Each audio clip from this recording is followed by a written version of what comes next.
Many Imperials thought that leaving France alone with its problems and focusing on the Netherlands was the best option, but de Mello decided otherwise.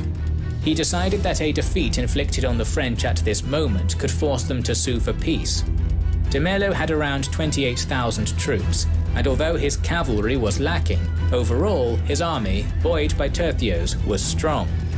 So on May 10th, he crossed the French border, planning to take the small but strategic fortress of Rocroi, defended by a garrison of 1,000. He sent the Imperial commander Beck with 5,000 troops to take the fortress of Château Regnault and strengthen the left flank of his main army. Command of the French army on this front was entrusted in Louis II de Bourbon, Prince of Condé, and he had around 21,000 troops. This member of the ruling dynasty was just 22 at the time, but had already proven himself to be a cunning commander. Confident in his abilities, he marched towards the Spanish army. Meanwhile, the Spaniards encircled Rocroi on the 12th, and by the 17th were ready to assault it. However, by the morning of May 18th, de Mello was informed that Condé was in the vicinity. Rocroi was on an open plain, surrounded by forests, swamps, and cultivated fields. To reach the plain and lift the siege, the army had to go through a narrow defile in which the excellent French cavalry could not form up. News had just been received of the death of the king, and that meant that France could not afford a defeat. The cautious among them advised not to attack directly, but to bypass the enemy and cut his communications. Condé decided against this caution, and his troops started to march through the narrow pass. This was risky, as the Spaniards could have blocked this advance entirely by placing a small contingent at any part of the defile. According to some sources, de Mello was informed of the French march too late. However, others claim that the pass was left undefended deliberately, as de Mello was sure that his troops were superior, and defeating the only French army between him and Paris was a worthy strategic goal. Allowing the French to cross the defile was also a good idea on a tactical level, as their army would have a hard time retreating through the pass if the battle was lost. Thus, de Mello left a small group under Suarez to watch for the garrison of Rocroi, sent a messenger to Beck to reinforce him, and moved to the south to wait for the French. By 4 p.m. on the 18th, the vanguard of the French cavalry under de la Ferte crossed the pass.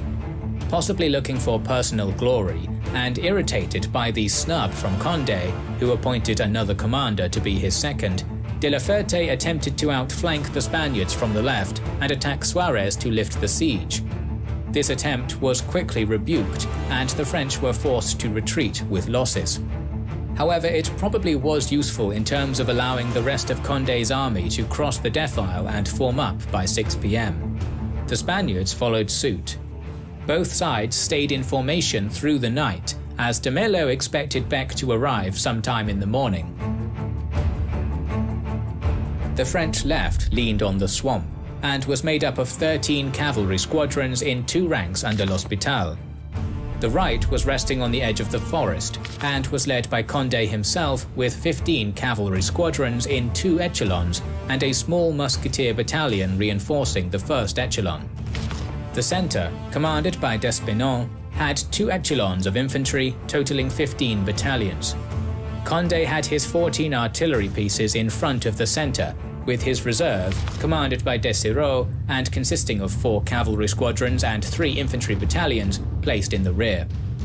Unlike the Spaniards, whose infantry fought in tercios, the French infantry battalions fought in a line formation.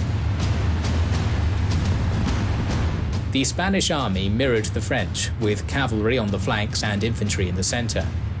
The right was led by von Isenberg, with 14 squadrons across 2 ranks.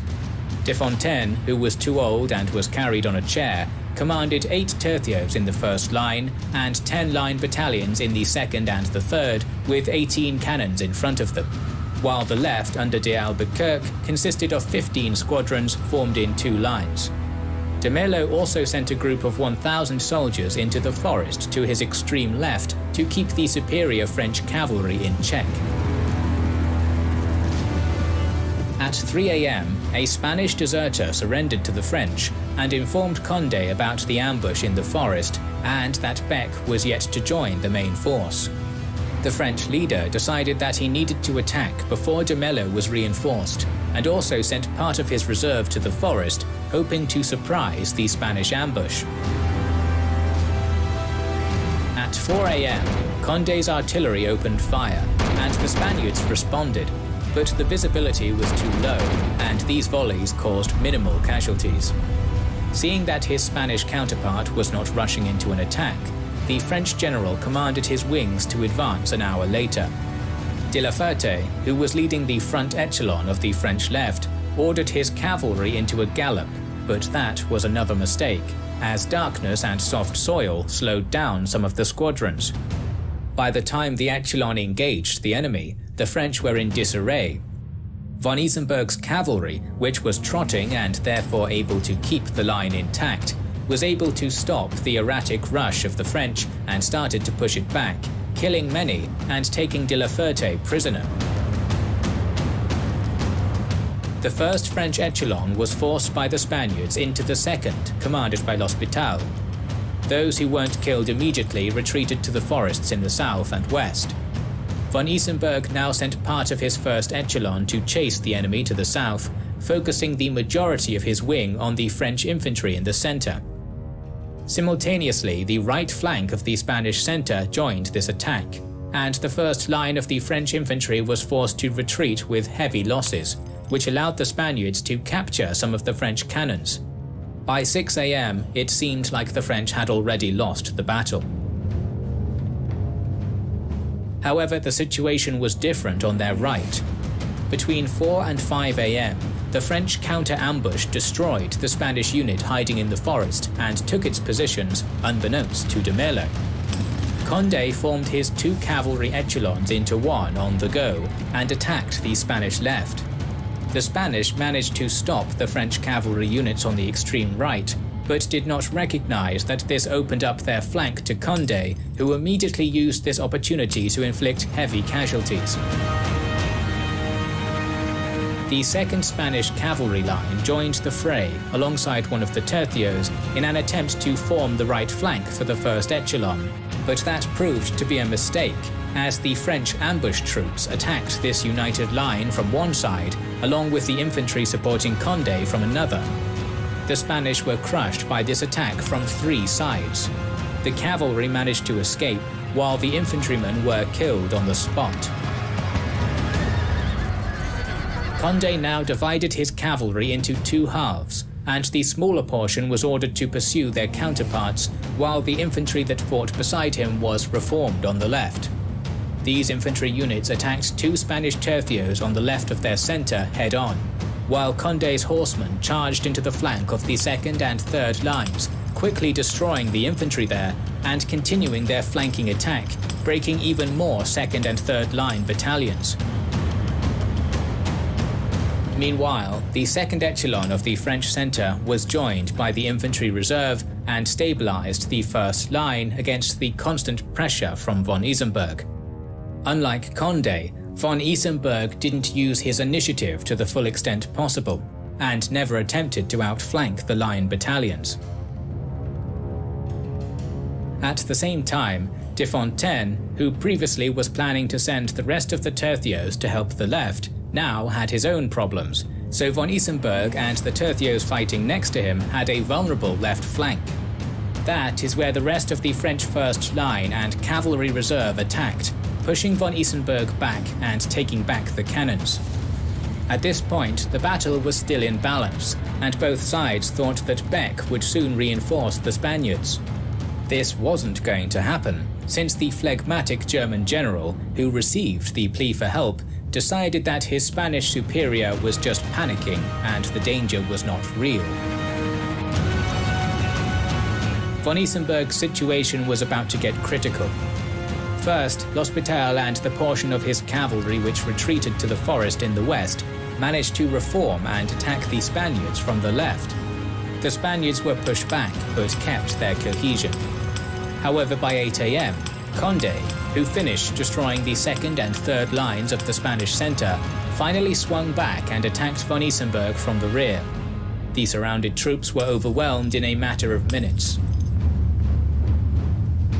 Seeing all that, de Fontaine ordered his 5 remaining tercios and the small groups of Spaniards who survived to form squares to defend themselves. The Spaniards probably had a chance to retreat before Condé reorganized his army.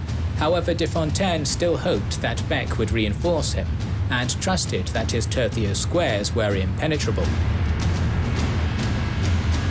Condé also thought that Beck's arrival was possible, so he did his best to reform his troops as quickly as he could.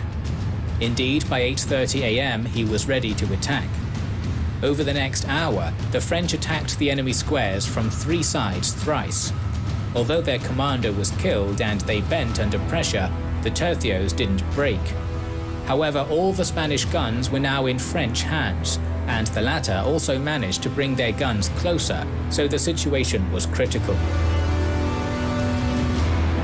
To the north, a small Spanish unit blockading the fortress attempted to retreat, but was caught by the French cavalry and annihilated. The Spaniards were almost out of ammunition. They were enveloped on all sides, so their new commander Mercador sent a message to Condé offering surrender, and the French leader rode towards the tercios to accept the capitulation personally. Not all Spanish units were informed of this, though, so in the chaos, the front units of the Spanish tercio opened fire on Condé and his escort, thinking that it was a new French assault. Condé survived, and the French, angered by what they perceived to be a betrayal, attacked the tercios for the 4th time, and this time they were joined by the cannons shooting at the enemy point blank. French and Spanish sources differ at this moment of the battle. The former claim that every remaining Spanish soldier was either killed or surrendered, but the latter state that only 3 out of 5 tercios were destroyed and the remainder were allowed to retreat with their weapons and banners intact, as Condé was impressed by their gallantry or just didn't want to lose more troops. In any case, by 10 am the battle was over. The Spaniards lost anywhere from 8 to 12,000 troops, while the French casualties were below 5,000. The myth of Spanish tercios' invincibility was destroyed. France was saved for now, both due to Condé's genius and the tactical mistakes of his counterparts. With the victory at Rocroi, the doors to the Spanish territories were open. But will France be able to capitalize on this? We will find out during the next episode of our series, so make sure you are subscribed to our channel and have pressed the bell button. We would like to express our gratitude to our Patreon supporters and channel members who make the creation of our videos possible. Now you can also support us by buying our merchandise via the link in the description. This is the Kings and Generals channel, and we will catch you on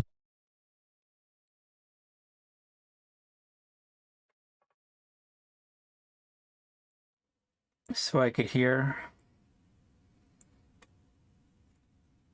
and not get picked up by the mic or whatever.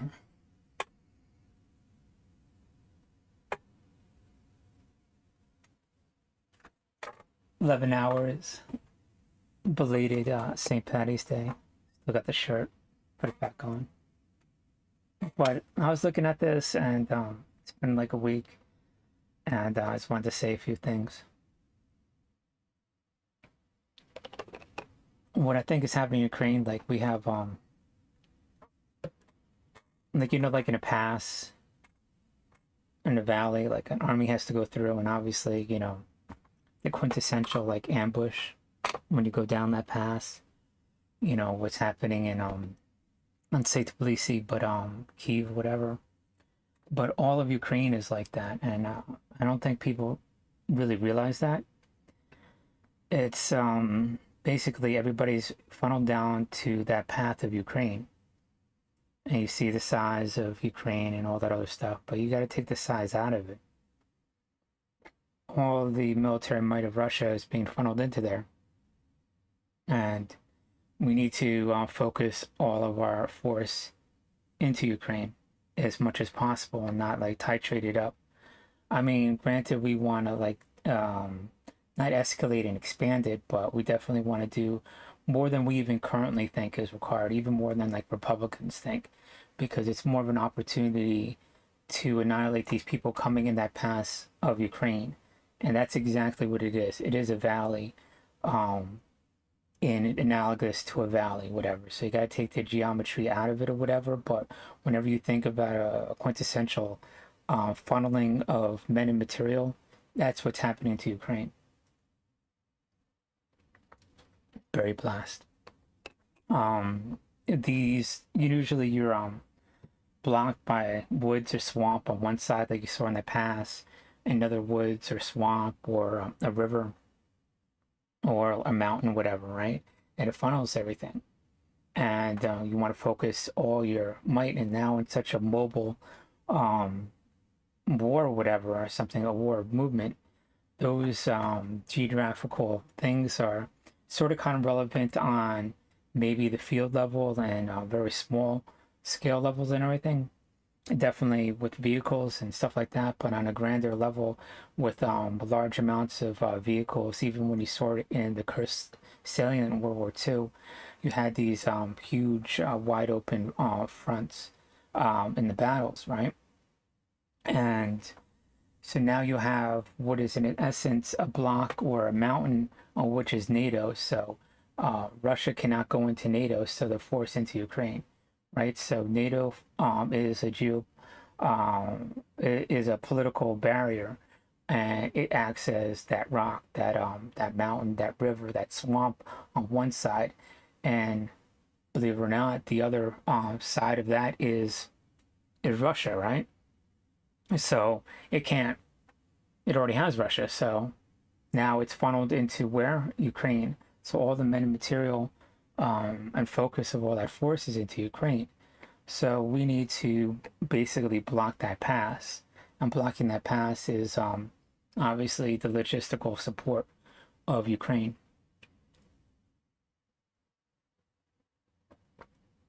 I hope that makes sense or whatever. So it's a political barrier that forces Russia into Ukraine. And so it acts as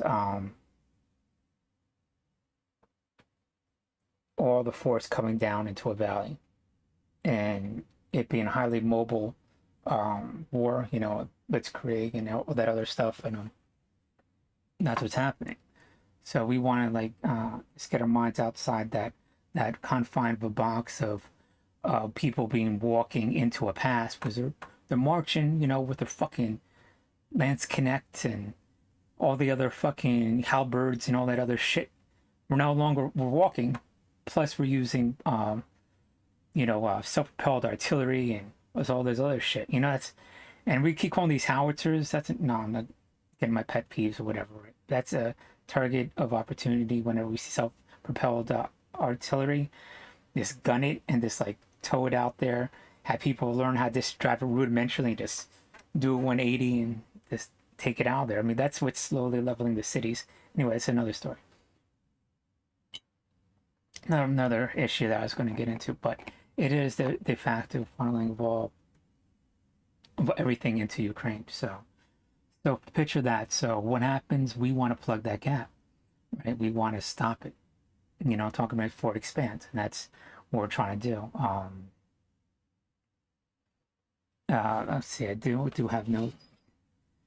Anti-ship missiles. So I know we had the French Exocet missiles and the Falkland Laws, whatever, that was in play, and where the British and the Argentinians went at it over some islands that were another nonsense war, basically, But anyways, so what did we have over here? So France helped both sides of the war. Blah blah. Exocet. Let's look at Falklands War. But it doesn't matter because specifically it comes down to, you could go what happened exactly in the war and everything in background, sure, blah blah blah. The fact of the matter is that that UK ships were blasted out of the water by Exocet missiles. And you could get into little geopolitical things of how France supplied both them with missiles, whatever.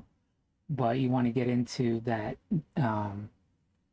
a relatively impoverished country was able to take down a very expensive piece of equipment, the ship, or whatever. I think it was launched by aircraft too, these Exocet missiles. But that's the whole thing. It's so easy to destroy something, and it's harder to build something. We're so focused on the talent to destroy something, and okay, that's another issue or whatever. We should not even get that. How to build and grow people together in communities should always be held up to a higher respect than how to destroy it, and that juxtaposed with that skill and that type of thing. But anyways, now that I said that, you see the reports of the Russian Navy making a beeline, or I don't know if it's a beeline or a dolphin line, whatever it is, for Sevastopol, whatever it's coming from that part of Russia into Ukraine. And I don't know if they're going to get off of Crimea or if they're going to try to do an amphibious assault somewhere into Ukraine somewhere, specifically. But no, I won't get that far out. But they're rushing material out there quickly. And you need to destroy it. You got what? A couple days, maybe 2 weeks, 10 days, a week before it gets there. I don't know. But whenever it does arrive in Black Sea, it needs to be taken out.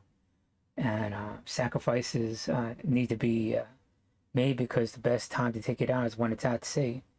And I know, like, there's a couple ways you could do it, and I just wouldn't try one. You could do those new switchblade drones right at the water level, or the other whatever that Turkish drone is or whatever. And you can even have other smaller ships with like Stingers and Javelins, and this the multi-array of things that's taking it out no matter what. And of course aircraft, and I don't know if we have Exocet or something to that level, but even like air to mid-range anti-air missiles, that needs to be priority, because you see 10 trucks on there, but you don't see what's inside that. Those are amphibious vehicles. That thing's packed to the brim, and probably even the trucks itself have whatever ammunition and supplies and everything else like that. And you don't want to wait till it gets to Crimea or get to Odessa, because you could track it as it comes through the Hellespont or whatever. I know the ancient words, but through, where Constantinople and everything is right there. And so, and you could just have eyes on, and whatever you have needs to take out all those ships, because that'll be a significant blow before it even becomes an issue.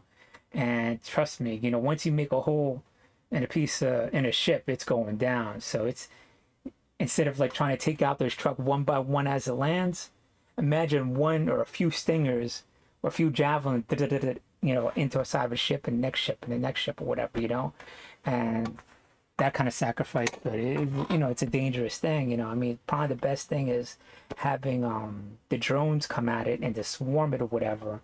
I mean, how many ships are coming down? I don't know, a couple dozen, but even if it's just like a dozen, 20, it's doable. I'm talking about the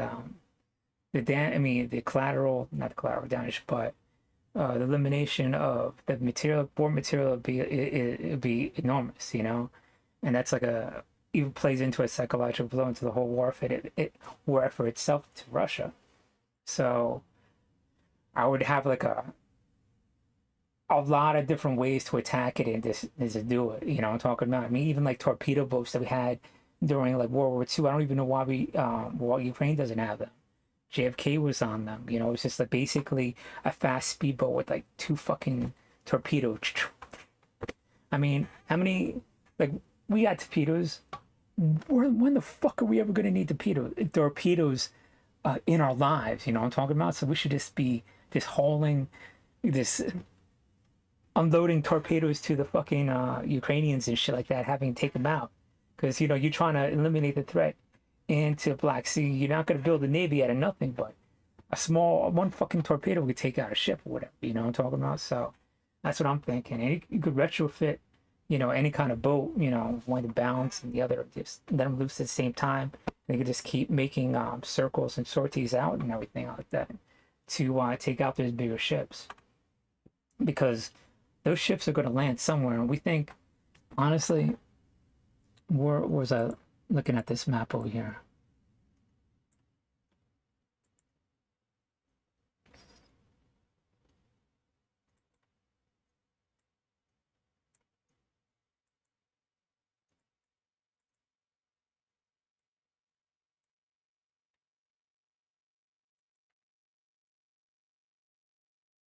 You know, we think there's going to be like an amphibious assault,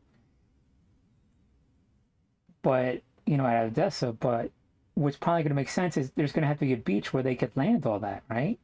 So it could be like right here, and they are protected by this river, and just travel all the way up here and make connection, or they could just land here and attack that from the rear or whatever. I mean, it all depends. Wherever at that point where it's tactically, most effective, wherever they want to create two fronts and pincer somebody. And they'll bypass probably Odessa also. As I've seen one indication, why are you going to attack a fortress or a castle, which is Odessa, when you could just link up with their control point into Moldavia and just travel all the way up here? So where are they going to land? Where they can land, so that's where the amphibious assault is, and it's going to be, and you want to get them before they actually land that. And God, I mean, if everybody keeps talking about, want to do like these secret ops and psyops and everything, but the best psyop is something that's undeniable, that even if Putin lies about in the whatever echelons in charge of propaganda, there's no way to get around that. So, I mean, whenever they play a card, you have to make significant damage to that. Of course, right now we're going after the generals, and that's a tactic that is from the Revolutionary War, where we had like hunters and people in the 7 Years' War, French and Indian War. It was called a lot of things. Like basically, it was the First World War between the English and French, whatever. But anyways, long story short, we had a lot of people that were sharpshooters and snipers, and that engagement and hunting allowed us to basically have Kentucky rifles, right? And different variants of those muskets, and at the very beginnings of rifle shots, I think, if I remember, even before the minute round and everything in Civil War, was able to take out officers. As soon as they came up, and there was like, you can't keep doing this, it's uncivilized and everything, and that's what we're doing now. But the fact of the matter is, once they show up and you keep taking them out, it creates a real psychological impact, because you can't deny that they're not only is it destroying command and control, but everybody knows they're being taken out. So it's like whenever you play a card, you got to make a significant damage and nullify that. So once they employ chemical weapons, you need to get off and destroy those like self-propelled artillery, equipment as soon as they come out. Whenever these mercenaries come out, you got to make sure that you address that problem and minimize what they are. And it's so much so that whatever card is continually played, like with these with the pipeline coming down from Ukraine, I mean from Belarus to Kyiv, whatever, into Ukraine, you make significant damage to that. So all these things, you want to prioritize and see which ones are the most relevant, because you don't want to just risk going after one or the other, whatever, but realize that each time they try to throw down a hand, you beat back that hand. But like, oh, you tried that, boom, got you right there. Tried this over here, got you over there. I'm talking about, tried this, boom, landing ships, boom, got that. You see what I'm saying? That's what I'm getting at. Whatever hand they're playing, whatever card they're throwing down, whatever bullshit they're throwing, well, not bullshit, whatever tactical, whatever throwing down, boom, you on it. Boom, you got that.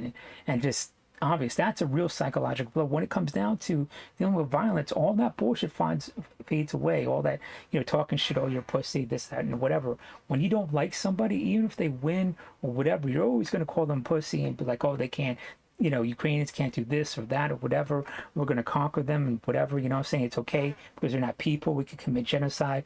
We could do whatever the fuck we want and just mass murder them and everything. But once Ukrainians start killing every card and destroying every card, you can't deny that. No matter what you say, those people are eliminated. Those generals are done. That equipment is destroyed. That tactical element is nullified.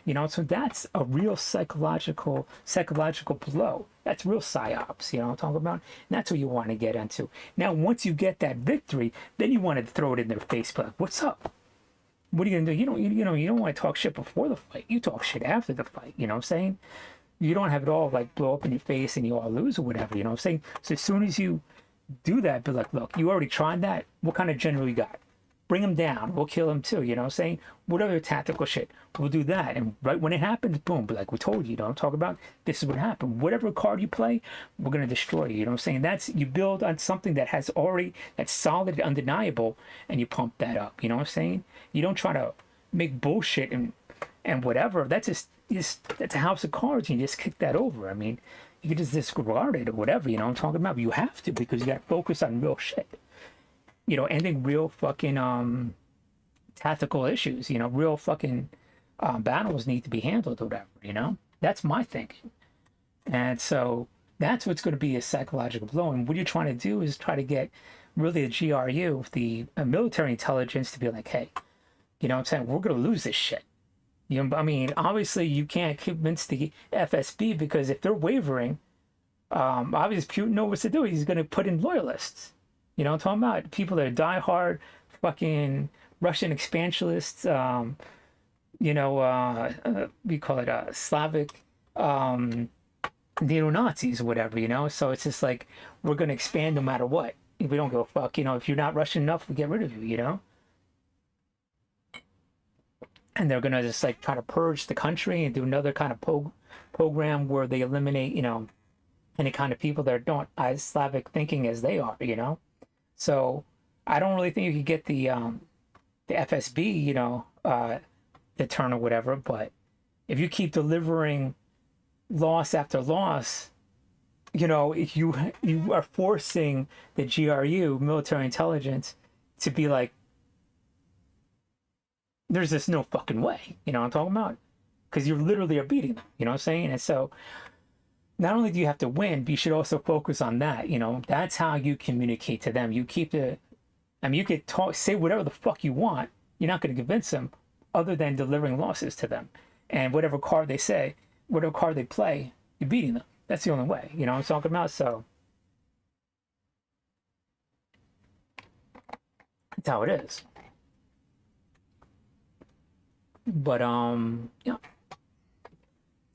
then after a while, that's because I think historically, you got political intelligence and you got military intelligence, and once wants the politics to survive, the other is just like trying to do tactical. So you don't look at all intelligence the same way. One's going to be more pragmatic. So you focus on that one and they're going to listen to real shit. I mean, so don't focus on talking to them, focus on delivering. I mean, speak to them and, and have some kind of open communication or whatever, but talk to them how, they talk to them, deliver whatever, no matter what you do, we're going to beat you in Ukraine. And tell them how, and show them, like, no matter what you got, it's done. And, that's another thing with, was it Mariupol? Hold on. All the way down there. I think it's kind of surprising. I was like I have a lot of corrections, but I'll get into Mariupol. I didn't think it was going to hold out, but it comes down to the will of people to fight and all the other things that people are saying, but it also comes down to logistics, right? And you keep thinking about Stalingrad or whatever and how that happened. But one of the things that did happen in Stalingrad, what is it? What's his name? Luftwaffe. Goring told Hitler, "Don't worry about it. I could supply, I could supply that, army group, dumbass, in Stalingrad that got cut off, whatever, indefinitely."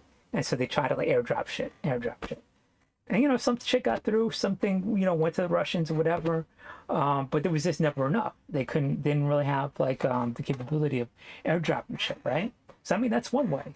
But if in this modern era, if you look at it like this, right? Can you airdrop shit? Yeah. Is it viable? It's worth it. And to some level, this is just one of the ways, right? Because even if it falls into enemy hands, whatever, because you don't want to airdrop like all expensive shit, but if there's like 1,000 people surrounding it, there's going to be 1,000 guns, right? They already have 1,000 guns. So if you drop in, guns or whatever, if you go over to like just AKs and shit like that type of thing, right? And ammo, they already got it. So it's not like they could pick up they could pick up 2 guns and go. But what you're trying to do is, if there's 400,000, let's say 100,000, 20,000, 50,000 is ready to fight. So if like 5,000 guns go this way, but at least saying that's go where to the enemy, whatever, but the majority of the weapons will go into people who don't even have weapons, right? So let's say you get a loss of 50%. And you drop in 10,000 guns, whatever, 5,000 went over there, but now you got 5,000 guns or whatever inside of Mariupol, surrounded by still the same number of people, so it's worth it. So it all depends what you want to airdrop or whatever, and see if it's a calculated risk. But even on top of that, we're giving logistical support through Poland, and we're thinking like one-dimensionally, we're actually thinking two-dimensionally because of whatever. But you got to add another type of way we could resupply. We are already giving them weapons. Why can't we give them weapons at Mariupol? Just have subs come up, activate some merchant marines, and just have some big ass people that's bucket brigading fucking ammo crates, whatever, right in the middle of the night, because their night vision is like shit. You know what I'm talking about? And you just have it come up, boom, boom, boom, boom, boom, and just boom, done. Because it's about logistics. They have the will to fight. They just need to have the materials to fight or whatever, right? And so it all depends, how you want to do that, how you want to like resupply, what I'm saying? So I'm telling you, we could get in so much shit on the same. We have that capability, but it, so how do you want to resupply? We could do that to Odessa a little bit easier. It's a little bit quicker over there, but I'm just saying, we got to stop thinking through Poland, wherever it is, and we got a lot of special forces that, well, they got to just drop off shit, boom, and they're out. It's just resupplying. Bro, it's going through Poland.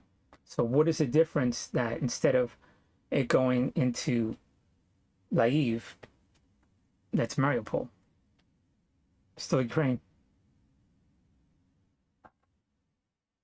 Politically, what is, they can't see shit in the dark anyway,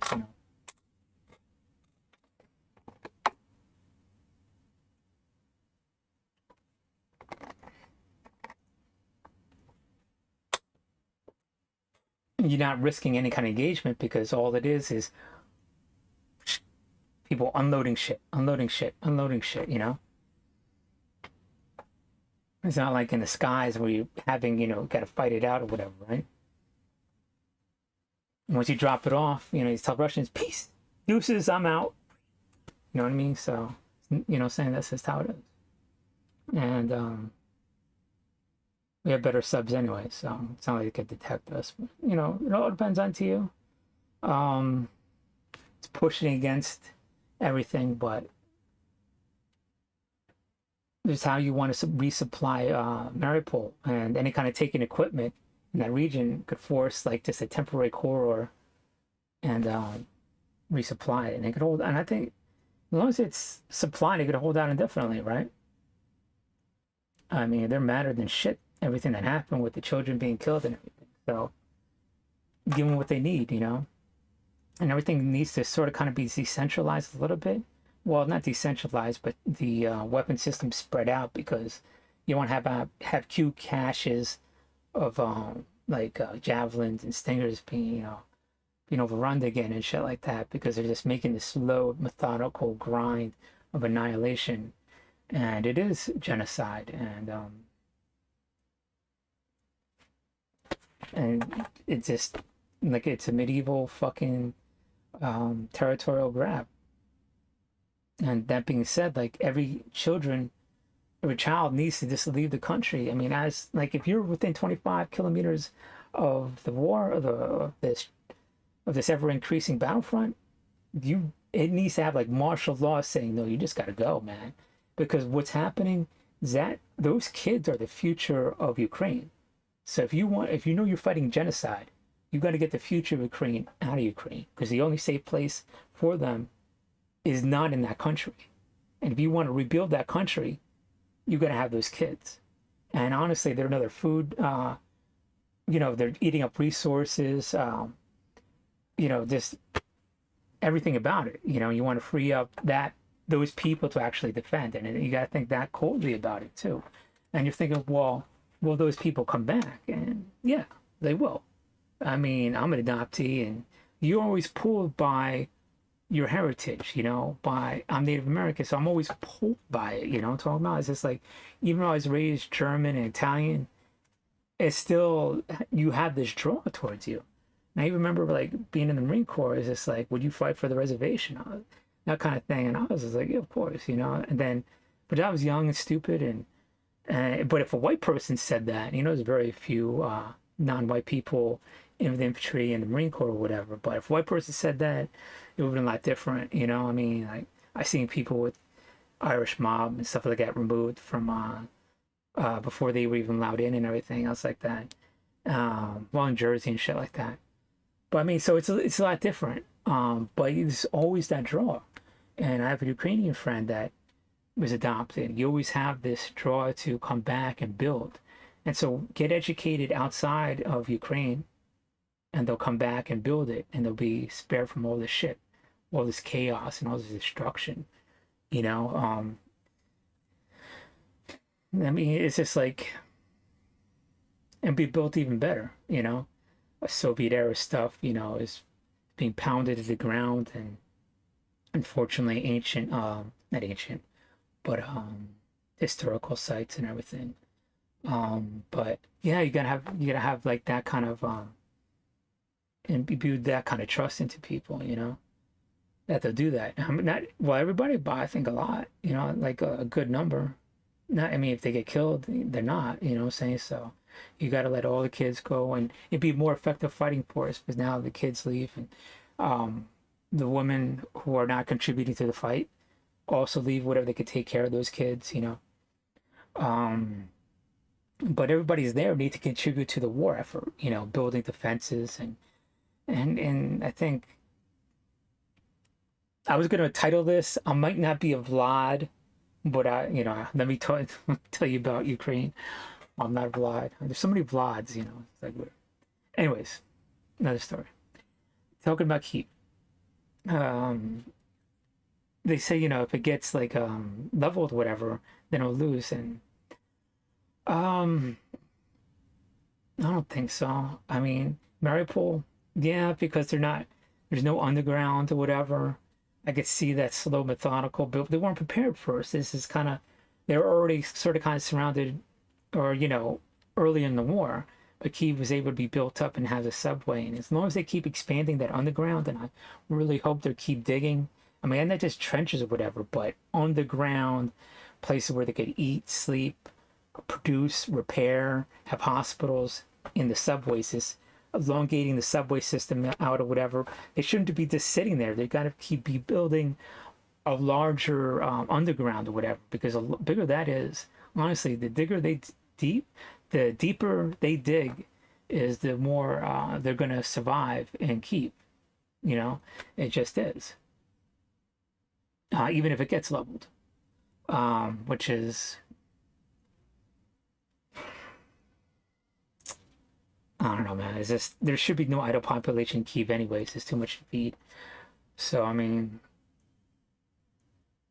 I just got to have a very strong, effective fighting force in there. You know, that's my personal opinion.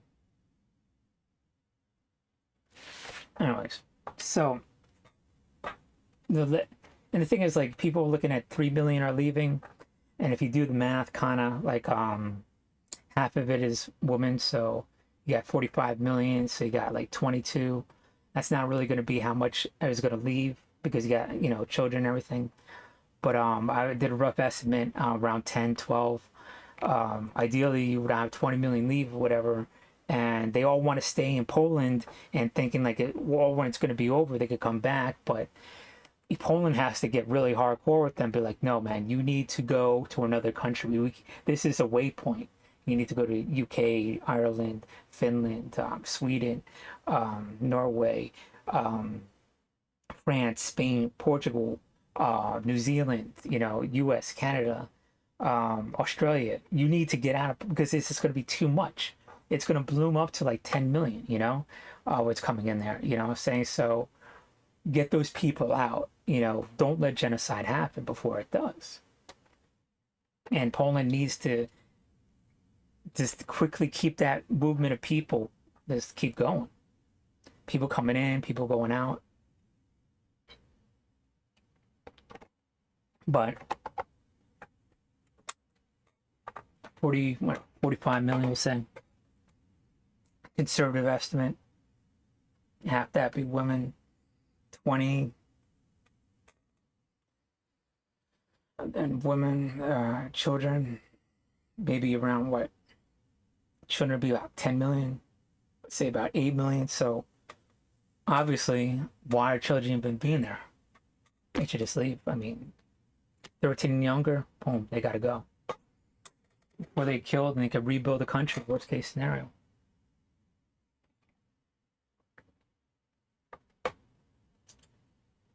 I mean, all that food needs to, and resources, time, and energy need to go toward the war effort.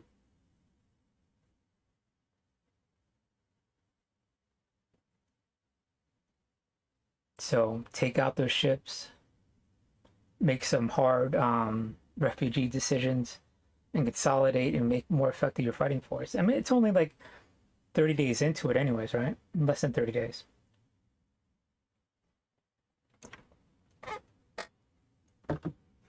And I think people are really don't understand, like, historically what's going on. I mean, I really seeing and was trying to absorb everything and trying to relate everything myself, you know.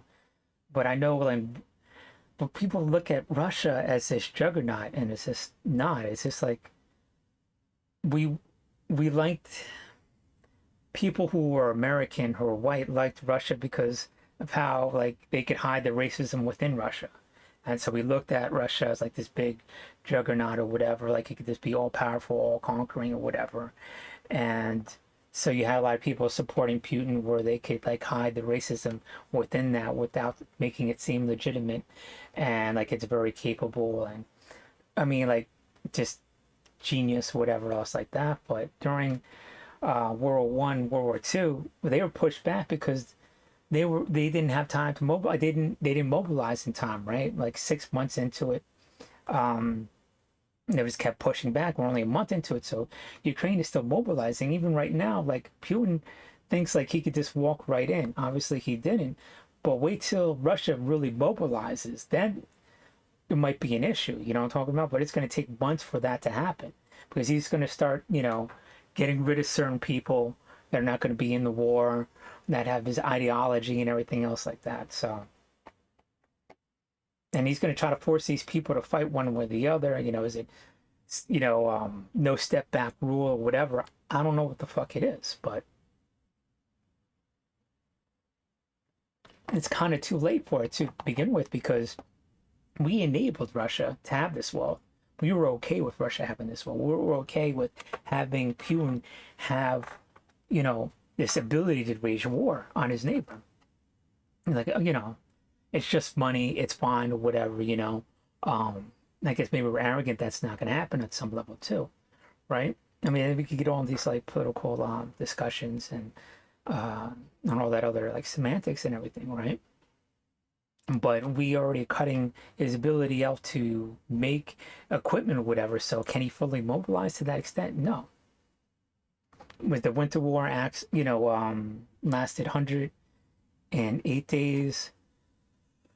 So I mean, we could use that as sort of like an analogy how long this war is going to last. I mean, it could end tomorrow or whatever, but negotiated peace. But that negotiated peace would just be it's just won't be worth the paper it's printed on. Because he's just going to use that time to rebuild, to come back at it. I'm talking about. And honestly, that's every day is an ingredient side. What I'm saying? So they weaponize that ceasefire or whatever to rebuild and kick them out. That's just my personal opinion. But so you have the Winter War, 108 days. You could say 3 to 4 months, right?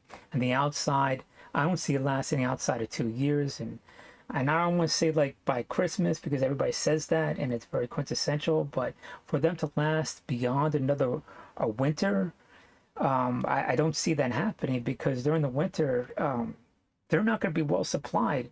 And the Ukrainians are, and every day that goes by, they're going to have more supplies and more logistical support. And so during another winter Christmas is the beginning of the winter season, but during the diehard winter of next year or whatever, and there's going to be so many gains that's pushed through, the harshest time of the weather that Ukraine's going to do because it's their soil and all that other stuff, and just having to be better supplied. And by that time, I'm pretty sure they're going to be able to produce and manufacture MiGs and tanks and everything. That's my opinion. You know what I'm saying? So I don't see it lasting past the, 18 months. I just don't, because that'd be like the nail in the coffin. And honestly, like people are saying it'd be a couple months thing, but you don't like, but there's no way to tell. There's just no way when that counterattack is going to happen and the pushback. But you have to you're giving up time and land for you to get that logistical support and to mobilize, get that effective fighting force and everything. But the only thing I have to say to like building tanks and armor equipment and everything is this region right here.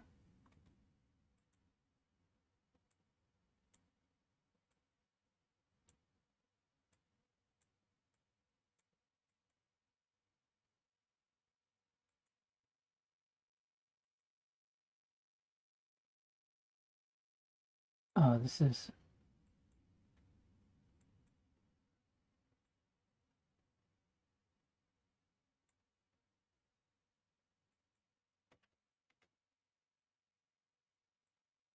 that's all mountain zone.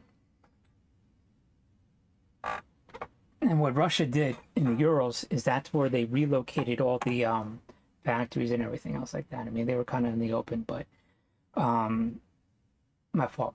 Wrong analogy. What Switzerland did, of course, they put bombs on all the bridges and everything, and had everybody have these instant, not instant, but these react forces and everything. But they had these massive caches in the mountains. And of course, we all know that they deactivated a lot of these things, and there's like servers and stuff like that because, this day and age and everything. But fact of the matter is that they were fully prepared to use these mountain facilities for building war equipment, storage of food, bomb shelters, and everything else like that. So that's where the industry needs to be. Digging inside those mountains and where your MiGs are going to be built, tanks are going to be built, where you put your storage food because they could get bombed and you can bomb a mountain, you know what I mean? So it's just like put it on the ground. You don't put it out, where everybody can see it. So you got to build it, make it bomb proof. So that's my thinking. And that's just another thing. So as soon as they get those up and running and producing MiGs and stuff like that, how long is it going to last? You can get it up in 30 days, 2 weeks, 90 days, whatever it is. And it's just like, okay, well, that's real quick. But is it really quick? Look at the war. Look at how much happened in just 30 days. You know what I'm saying? So things are happening really, really quick. And Ukrainians are more than capable of producing this equipment. And like I said, we're all talking about MiGs and everything, but Ukrainians, why are you going to build a 30-year-old MiG? Because once you start building a 30-year-old MiG or whatever, You're gonna be like, hold up, we could make this a little bit better, with just off the shelf fucking computer hardware and shit like that. So they could build like a Ukrainian type of advanced MiG and shit like that. And but I sort of know what's happening with with with the air, more or less. Um, we're gonna have we're gonna have not air superiority, but we're gonna have more control of the air. And what's gonna come at the very end is when we have, because they're expensive equipment, because as soon as you have like these specialized aircraft or whatever, because you want to make sure you have those to go after these targets that could do the most damage, these city destroyers, the mobile artillery and that kind of thing. So you want to have that capability very protected worst case scenario. So you want to get rid of everything you possibly can in the air using stingers and is medium or surface to air missiles and that type of thing, whatever capability not occurring. And then you have aircraft after that and have them reserved, because that's like your cavalry, that's your like your fallback. You always want to have that, what I'm saying? So I can understand the very the cautious approach to it, and of course you don't want to expand and escalate or whatever, but you want to get their aircraft as low as possible before you put up yours. I mean, it's common sense, whatever. It's an imperfect thing. It's war or whatever. But yeah. Well, another thing is about them bombing all the aircraft fields. You want to get to the point where you're gonna have excavators come in and backhoes and bulldozers or whatever. So you could just bulldoze all those cars out of the way, and boom, that highway, boom, aircraft. I mean, that's a airfield right there, so they could bomb this one, that one, whatever. So you just look on a map, wherever there's a long enough highway, boom, you have it. Or you could clear a field, lay it down, temporary aircraft field, boom. So you could quickly make those, and the more excavators you come in there, instead of people digging trenches or whatever, they can have those excavators keep digging, and all those supply routes. You start building your defenses, whatever, and have an excavator on either side of that road, dig a trench, that way, have someone just with a fucking shovel and shit like that, and they just keep building those defenses up to Kiev or whatever, right? So you don't want to start up there where you can get captured. Well, you want to give some excavators and stuff like that to Kiev and everything, but have some gradually building out and those defenses, whatever. So many excavators they could have to build airfields and wherever they need to be, because all you need is a flat whatever, and you if everything is bombed, you gotta be able to at least do that, and then you put all the other structure and try to decentralize it as much as possible, because once you consolidate, boom, it's a target. And so you want to, before all the aircraft gets built or whatever they're going to do with that, you have that capability right there, so you could take off wherever you need to or whatever, or have more options, right? Increase your options. So be able to make airfields, more excavators and that type of thing, like broken down excavators or half-used excavators, everything. I mean, not broken down, but wherever in Europe, they start sending them over, and have them put good to use, because you could more easily dig on trenches and anti-tank ditches and that type of thing, or whatever kind of defenses you want. Move cars out the way and rubble out the way, and use the rubble as quarries to build more defenses. And you could up armor them, so even under fire you could just shove more shit into their face while you're holding them back, or however that's happening up at the front, as as I can see, they're counterattacking and everything like that. I don't know, that's my thinking. Excavators, so they can make airfields and stuff like that. Torpedo boats, anti-ship missiles. I'm probably leaving out something.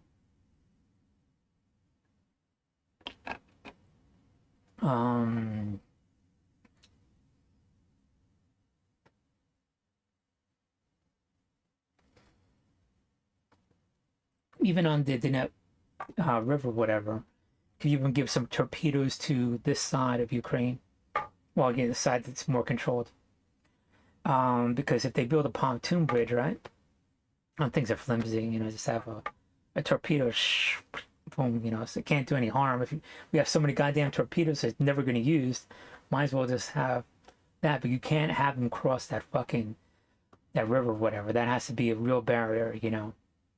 And between Dnipro and Kiev, that needs to hold as much as possible. Oh, and the activity level in Kherson and in this level. Yeah, that activity in there, right? And I was kind of surprised. That's why I wanted to like come back on and be like, I wasn't really, I was like, oh, they're able to do some victories down there. Granted, you know, we're sort of like in this echo chamber saying, oh, Ukrainians are winning, but the Russians are slowly advancing, slowly grinding forward, whatever, right? So we got to be very analytical about it, you know, with unemotional. I mean, don't get me wrong, be happy when you get victory and all that stuff, but be very analytical about where it's being lost and how did that area get lost, how did that victory happen, and how did that loss happen, you know, very pragmatic about it and real about it. So you could address the situation and not let, because we want Ukraine to win, but we don't want to create this echo chamber either, you know what I'm talking about? So, I don't really see that happening, but I know someone, I saw something like that and I was just like, okay, whatever, you know, I'm talking about, I just don't see that to an extent, because it's like trying to, you know, anybody that looks, any American, you remove all the outliers, is going to look at, you know, this hopefully as rationally as possible. Anyways, but what's happening in this area over here with these you know, with all this activity and almost like this insurgency or whatever, right? Destroying the spy lines and that kind of thing, being basically Cossacks. Be nice if somehow that activity also happened down there. See, but it's all political difference, and you only got a few areas to actually get weapons into and make connections, and I think it'd be a lot difficult. But if you can make some sort of contact with people in Crimea and give weapons to them, now you're destroying and you're tying up even more troops and more material and more money into Crimea. So it's going to be difficult, more difficult for Russia to push back out if you create more chaos in there, you know? And I was thinking like maybe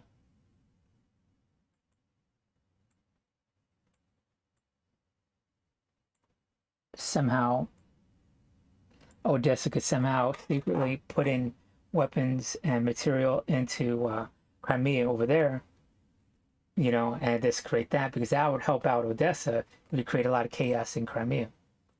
That's some clandestine shit that you all could think about and want to do, whatever, you know. That's for the Ukrainians to try to grow on and whatever. But it would definitely hinder it to some degree. And you gotta see risk analysis, whatever, because they've been under Russian control for a while, and I know there's already saboteur issues and everything, and people want the glory of the Russian Empire and that kind of thing. I mean, it's just so, like, why would you even want that, you know? Because you were thinking that's powerful, you know what I'm saying? But are you going to be those few oligarchs that are going to be looking down and controlling everybody? You know, you're going to be a fucking peon, you know? I'm talking about taking all those orders, and you have a better life being a democracy and having that quality of life, and, you know, saying competition and being quantified, you know, more equitably than in a democracy than some kind of empire. And it's just like, I don't get the whole, you know, idolizing Russia, but, you know, they're Slavic people, and you see, you know, the Russian Slavic people, so I guess you have more an association and connection with that, so you want them to win, which is just totally fucking crazy since they're bombing the fuck out of you or whatever, but it's an issue. And they've been under Russian control for longer, so you really have to know those contacts you're making in Crimea and give weapons to whatever, and then, or it reaches sort of like a threshold and a tipping point, like, okay, we're good over here, You know, talking about probably a couple more victories up into this area. I mean, maybe they already have enough and they just need the equipment or whatever, but I think it's worth a shot and increase the resistance over in that area in Crimea, or make a resistance in Crimea. That would really slow things down. I mean, I don't know. Like I said, I really was talking about the rail system in Russia. I mean, there's whole like rail corps in Russia, but that's expanding everything. So I called my friend a Cossack. I thought, you know, I always heard about them, and they're sort of like Mandalorians. It's not like one specific people. They're sort of like, I wouldn't say the Mandalorians, but they're like sort of like any culture of people could be like that, and they just sort of like, you know, or like resistant people, like that kind of thing. And I thought I was like, I wouldn't say I was insulting him, but he's like, yeah, you know, I'm a Cossack. I was like, oh, okay, it's cool. Like I was like, so yeah, I was like, okay, good. I was just, let's bring it up because they seem pretty tough or whatever. So I was like, cool. So I'm glad I didn't ruffle any feathers and shit like that.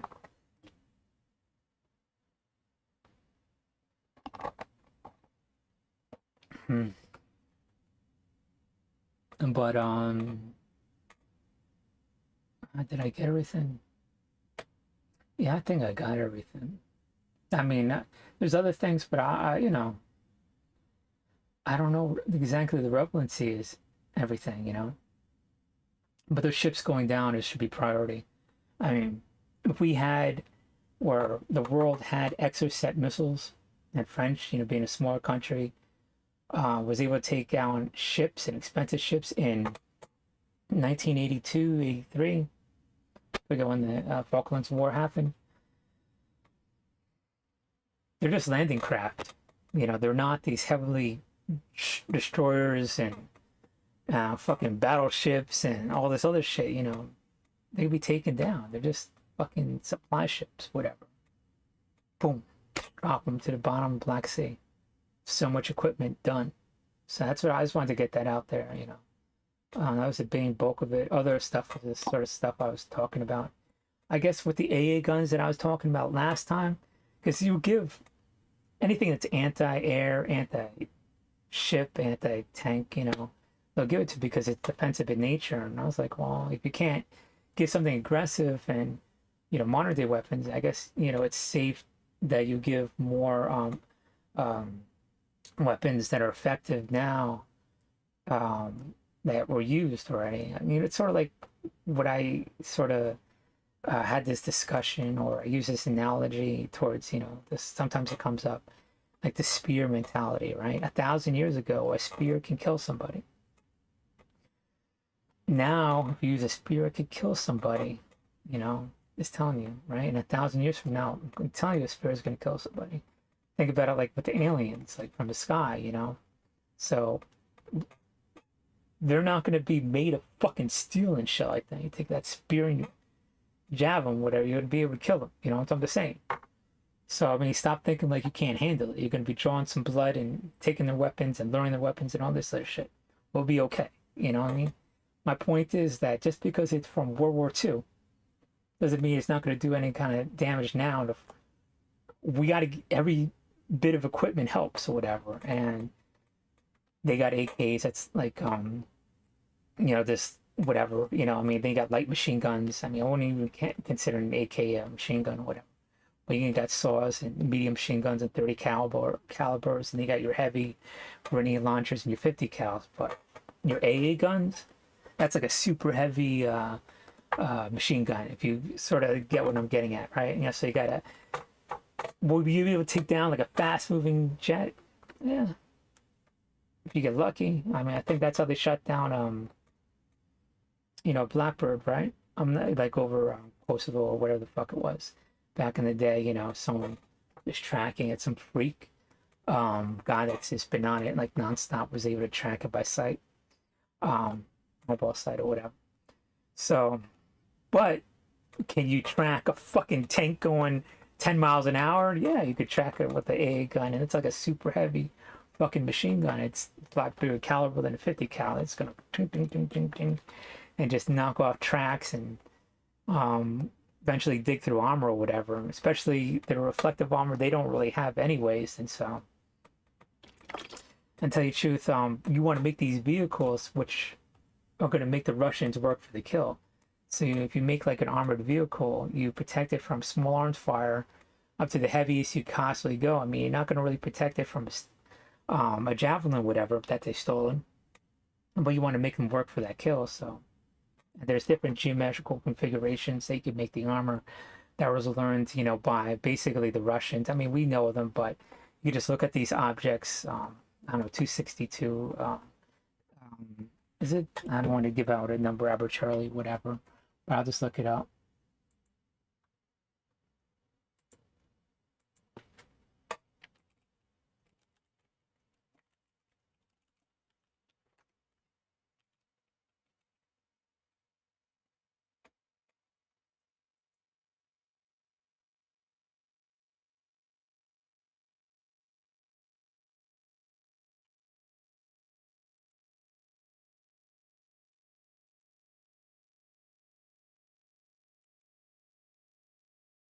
Because you can't really put all this armor on like super quickly, right?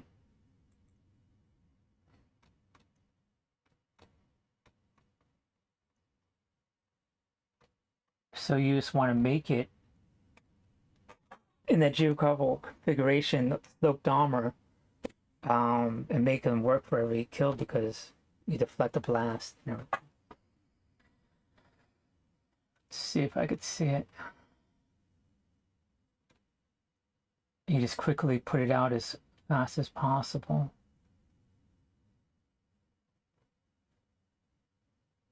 The Cold War era type tanks, right before you got, explosive armor and that thing, where the metal itself and the configuration of the metal acted as actual armor.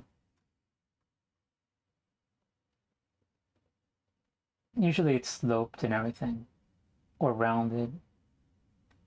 Let's see if I could find it. Yeah, I know what it's called, sort of atomic tank. Russian. Here we go.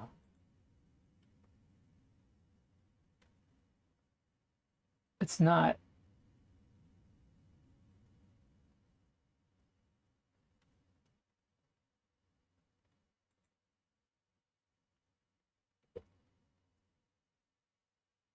It would be like a variant of this.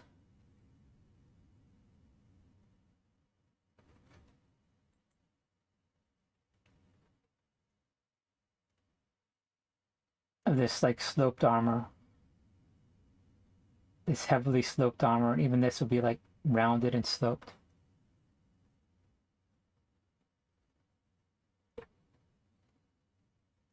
So they have really good geometrical configurations, like late into the Cold War before explosive armor.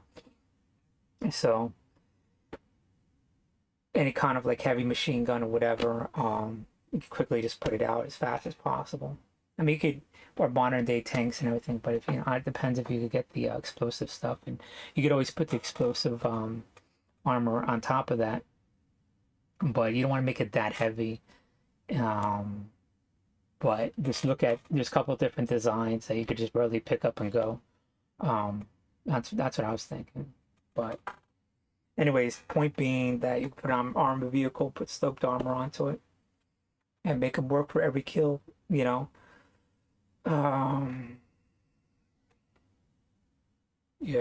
I see the trucks out there just absolutely being obliterated or whatever. So you don't want to have small arms being able to take it out. You put the grates on it, have it explode out there. And but this is all personal stuff that I thought about with armor. Like you even like have like weld on, well not weld on, but get a plate armor and have it sloped and just have like a metal bar right here. And even if it jiggles or whatever like this little bar right here that gives, so the round or the explosive round comes in, it already pushes it back, so that decreases the blast, and that slope right there is going to push some degree of the blast away, and then has to go through that, and then more the blast, the weight of the armor is going to slam it against that, right? More increasing the blast even more, and so then it has to get through the actual armor. So you can do it depends, you know. But you know, I have all these like this stupid shit that I think about. But anyways, point is, there's a lot of good designs out there. You could readily put up fast that doesn't have explosive armor on, and you get out tanks pretty quickly. Because all you need is like something to take out another tank, like a Firefly, that kind of thing, and then be able to take it from small arms. But producing is more of a logistical thing. You want to keep building up. With Belarusia, what's happening up there? They're supposed to join in, but so many defections and everything else like that. So as soon as their hand gets played, if they ever get played, because my thinking like this, right? You could probably pull a lot of those units, you know, be ideal, right? And I try to do it as much as possible now, even because they're going to be taken over by Putin. So with the one they fight for their freedom, maybe a victory is going to convince them, like a Ukrainian victory is going to convince them to come over to your side or whatever, because they could attack the Russian, tanks in their country. But I guess it's expanding. That's expanding, so you don't want to do that, right? And escalating. But I'd like definitely keep that, an avenue where they wanted to affect the Ukraine, they could take their much equipment as possible. Yeah, I don't know, just like whoever, because wouldn't you want to fight for democracy if you're going to fight or forced to fight? That's what I was always like, wouldn't you want to do something for the betterment of people? But that's just me, One thing about the chemical weapon attack, since it is a terror weapon, wouldn't you use that to convince people? And who would you want to convince people of something where it has the most effect? So you either want to make the Ukrainians retreat, which they're not. What's the other thing?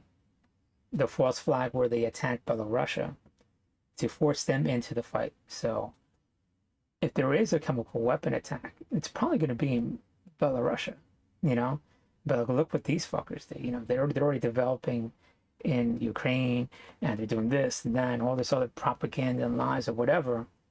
Now they just like chemical attack you. Now you have to fight. And granted, people are saying, the capability of Belarusia is small, whatever, but any support is better than no support, right? You know what I'm saying? So it's just like getting people you don't want to fight, the conscripts or whatever, and undesirables of Russia to be annihilated and counted fought or whatever.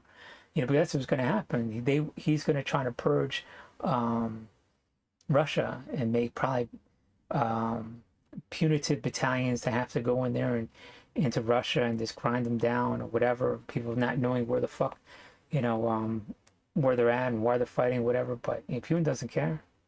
He's just trying to consolidate what Russia is, into what he deems the perfect Slavic races, and fuck everybody else and gain more territory.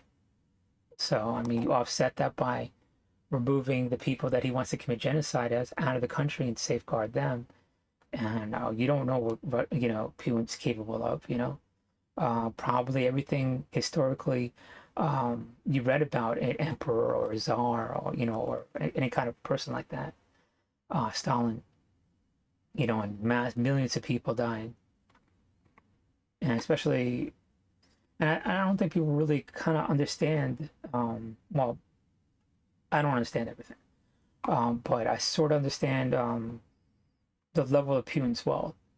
And what is Putin's wealth? People don't know how to quantify it. And his wealth is literally the entire wealth of what Russia is and whatever he controls and his sphere of influence. And his sphere of influence into Belarusia, it's all of Belarusia, it's all of, wherever he has control of. If he wants something, he'll just grab it. And it can't be Ukraine, whatever is in Ukraine that he has control over. So whatever's in Russia, it's his. Whatever an oligarch has, it's all of the oligarch's wealth, and the next oligarch, and the next oligarch, and the next oligarch. That's all his. It's all his wealth because he could at will just take it. So whatever they have, it's his wealth. That's what his wealth is. His wealth is what the country is because he's in total control of it. So you can't quantify it by in traditional sense of what the banks are or whatever, this industry or whatever. It's all the industries of Russia, you know? So, I mean, whatever 20 years of that was, and we enabled it. And same thing with China. We kept allowing China to build this industry of this hybrid capitalist system, and now we're dealing with it. So we can't trade with China or Russia because we're shooting ourselves in the foot. We're creating the exact thing that's causing us the issue. I mean, why would we allow a democracy why would we allow it an undemocratized country to have money when they're just going to use that to laugh in our face and say we fooled you and then use it against us and all that money and all the military they built up, because that's what builds the military is the economy. You know, that's what supplies the military and, you know, and funds it is the economy. So we're supplying China's war machine. You know, we are the ones enabling China to go after Taiwan. We're enabling Russia to go after Ukraine.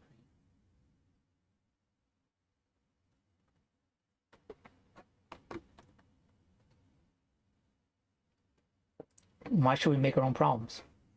So we have to rip that Band-Aid off and take all that industry back to the United States, Canada, and the UE, and Australia, New Zealand. I mean, it's just how it is. So we don't shoot ourselves in the foot. You know what I mean? Like, why? We're trying to talk to them, and they're not gonna have a conversation with it. They think we're fucking fools, man. And give us all this money, and then we're gonna throw all this shit in your face now, you know, and people are dying for it.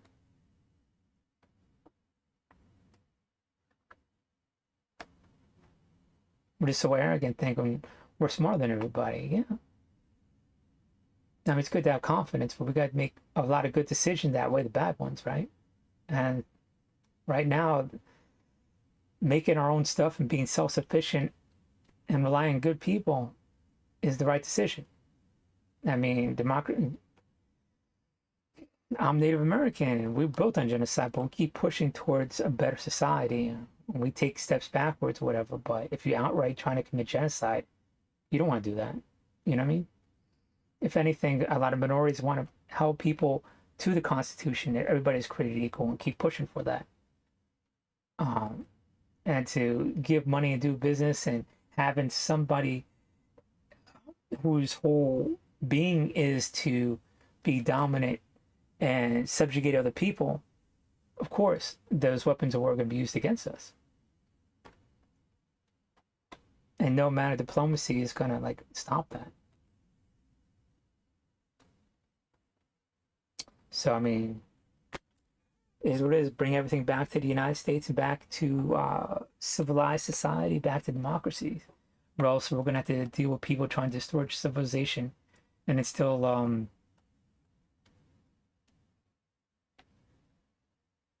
rule of totalitarianism and militarism, fascism, whatever you want to call it.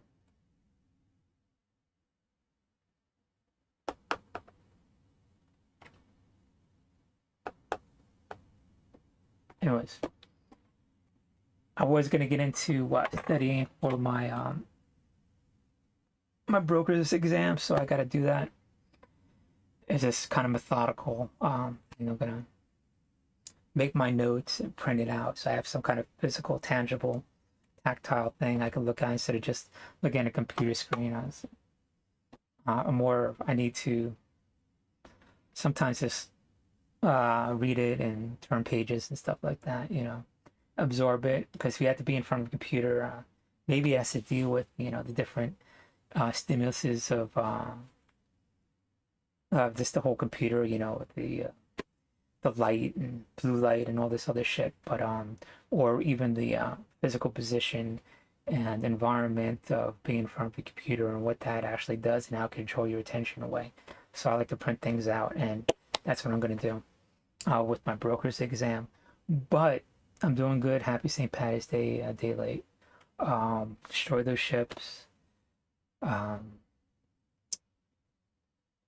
End this before, you know, it grows.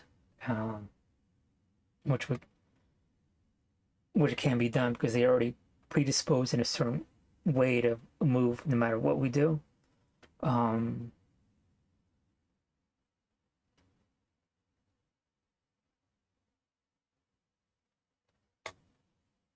I don't want, and we shouldn't be arrogant, you know, so take what I get, see if it's feasible or not, and even myself, you know, see what's applicable and see what could be done. Overall goal. One last thing.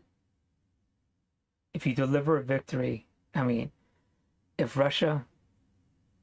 Ukraine, so let me organize my thought.